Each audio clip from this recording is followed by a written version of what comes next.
Apakah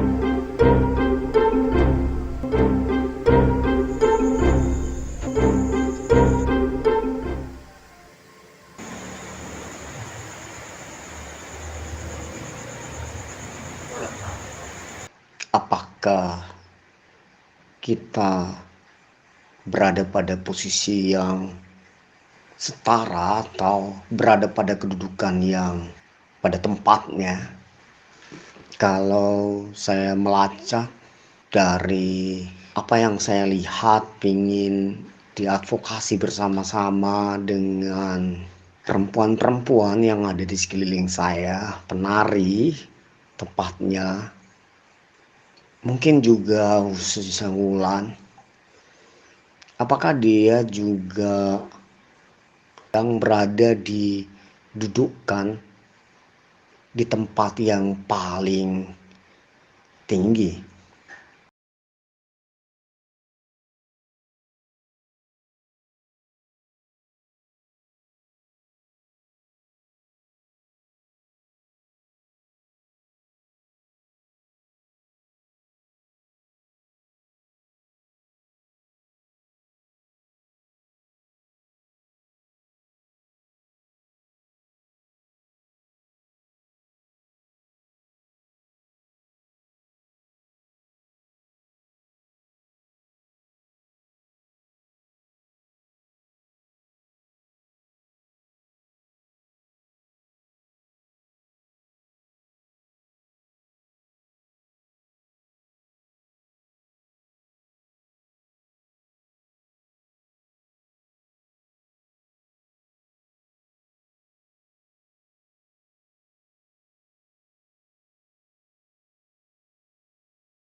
Apakah dia menyadari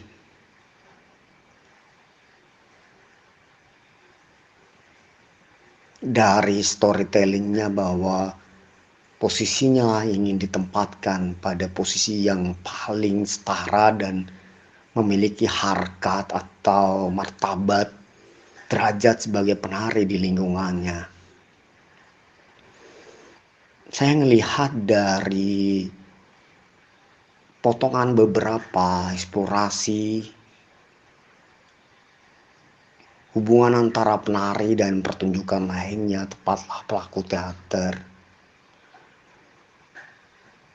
Apakah betul-betul ingin dipahami sebagai cara ingin menempatkan diri pada posisi yang paling tinggi?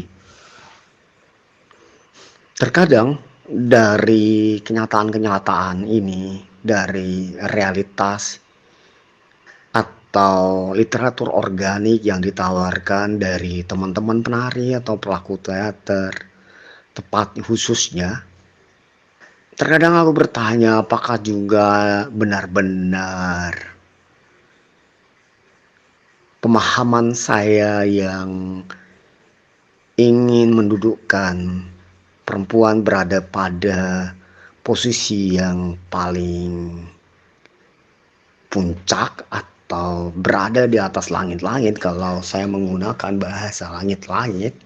Apakah betul-betul benar-benar memiliki satu hubungan organik atau penanda-penanda metafor-metafor atau simbolik-simbolik yang ditawarkan dari eksplorasinya benar-benar sesungguhnya berasal dari dalam?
Saya ingin mengatakan bahwa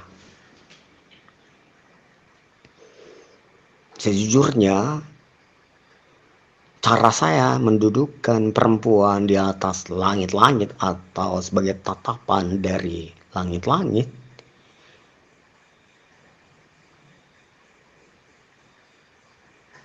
saya menjadikan sebagai metode karena saya cukup menyadari bahwa tubuh saya dibentuk oleh konstruksi kekerasan, budaya patriarki yang sangat mengakar dan menjalar, dikonstruksi oleh antropologi hierarkis yang cukup kuat di antara tegangan laki-laki dan perempuan sebagai kultur di Bangkalan. Aku pikir memiliki satu relasi yang cukup kuat sehingga saya terkadang sebagai orang yang dilahirkan dari kekerasan, dari ruang lingkup yang sangat dark, gelap.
Ketika juga bertemu dengan para penari atau perempuan di sekeliling saya yang jauh latar belakangnya, bertemu dengan perempuan-perempuan yang sangat dimanja, sangat diuntungkan dengan banyak hal yang disediakan, yang terfasilitasi oleh lingkungannya, sistem kekeluargaan, sistem institusi yang sedang terjadi, atau hubungan gender gitu, eh, kultural dari beberapa tempat gitu.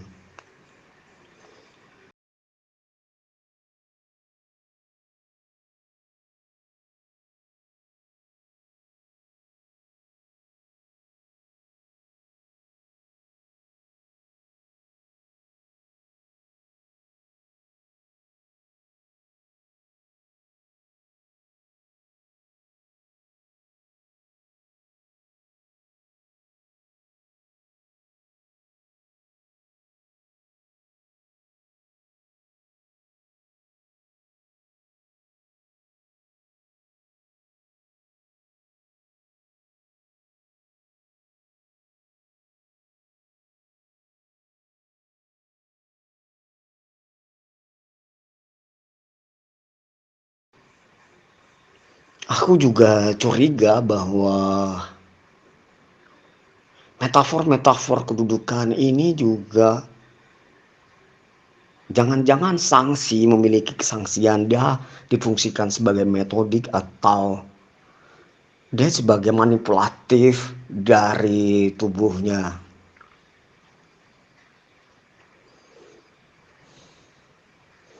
Saya ingin mengatakan bahwa jelas yang aku lakukan adalah cara untuk meretas hierarkis atau patriarki yang ada di dalam tubuh saya, sehingga storytelling yang dilakukan Wulan benar-benar aku pahami sebagai hal yang cukup penting untuk dipikirkan, untuk dianalisis kembali dan dipertanyakan. nampaknya aku harus segera mendudukkan tepatnya posisi Wulan sebagai hubungan personal yang bisa dilihat dalam komunal.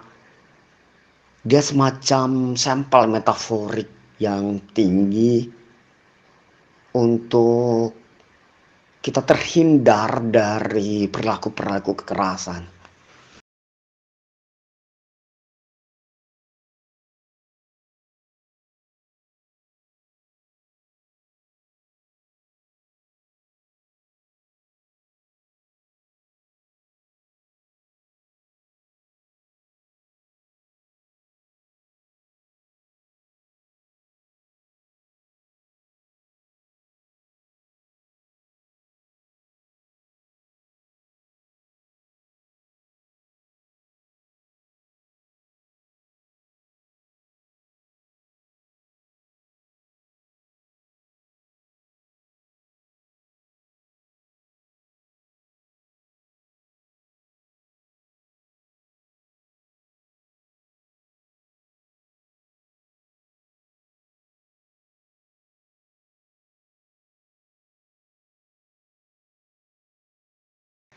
Sekali lagi aku ingin mengatakan metaforik-metaforik yang muncul dari teman-teman lingkungan ini satu project ini yang diinisiasi oleh Wulan. Aku dari kalangan yang berbeda, dari gender yang berbeda, atau juga di antara ini juga ada laki-laki gender yang sama juga. Sekali lagi aku ingin mengatakan, jangan-jangan kita tidak pernah tahu apa yang kita lakukan. Kenapa kita harus mendudukan perempuan setinggi-tingginya? Dan kenapa kita harus menatap perempuan sebagai langit-langit?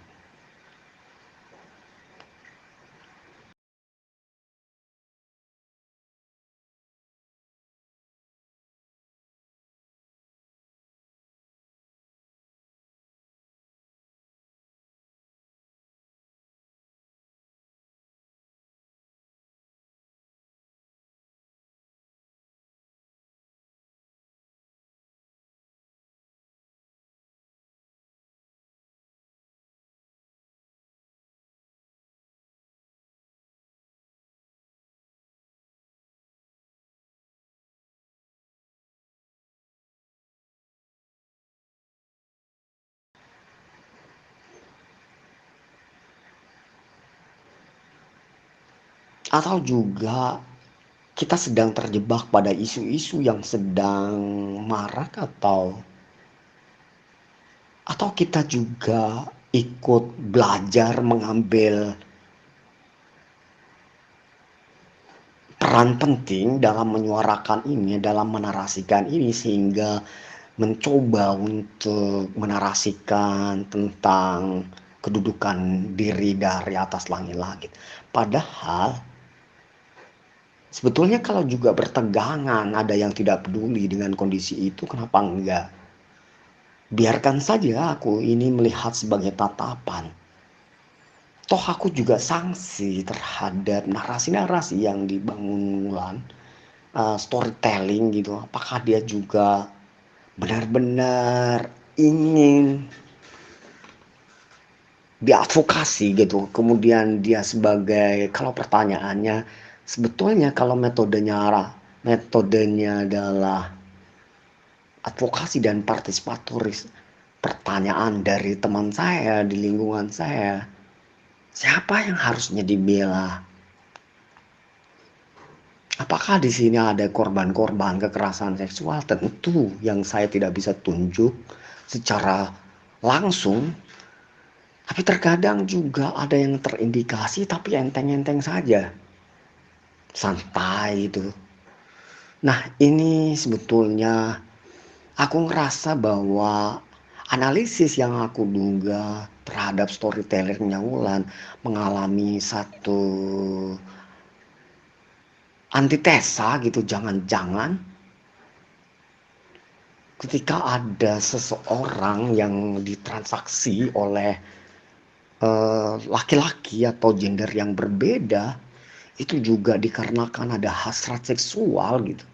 Maka perlu kita lacak kembali teorinya Freud dan Lacan yang sebetulnya saling beririsan meskipun tampak berbeda.